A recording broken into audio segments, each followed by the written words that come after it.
unfair dismissal should be scrapped if Britain wants to boost productivity. Well, with me now are Mark Littlewood, who's Director General of the Institute of Economic Affairs, and the employment lawyer Hina Belitz. Welcome to you both. Sounds pretty extreme because bosses aren't always the most perfect people. Getting rid of the whole concept of unfair dismissal, do you see any value in it? An enormous value in it. We have a real problem with employment law in Britain at the moment, especially for small businesses, costing them about £4 billion a year just to comply with employment law. We've almost rendered it illegal for a boss to call in a worker and say, sorry, I'm going to have to let you go. You have to dance a dance through the 7 veils with endless oral warnings, written warnings, perhaps some convoluted restructuring. This is not a sensible labour structure to have when the economy is on the floor and we've got more than 2 million people out of work. You say that? Well, I don't agree at all.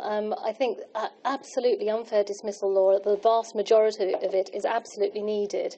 It's true to say that certain aspects of dismissal, certain types of dismissal, like performance dismissals, can be trickier, they can be hard, but I think they're absolutely essential to ensure that fairness is... But I mean, what does it cost currently to get rid of someone? I mean, if you don't want them working for you any longer and they take you to tribunal, it can cost you a lot. It can. I mean, the average payout is about £9,000, but the reality is you don't even have the right to a fair dismissal until someone's had a year's service.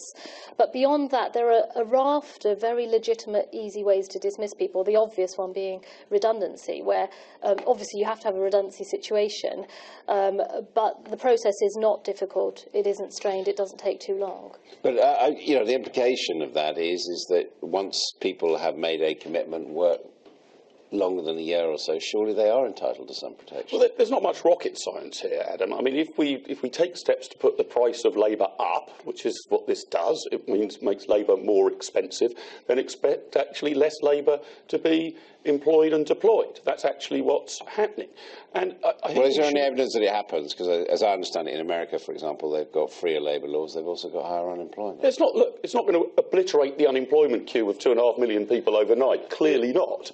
But it will ease that problem. I think businesses at the moment are being risk adverse. There are a lot of dangers in taking on a new employee, where we actually want businesses to chance their arm, take people on, but they'll be more inclined to do that if they believe that workers who don't actually work out can be easily dismissed. And that's a real burden and a real fear on the SME sector at the moment.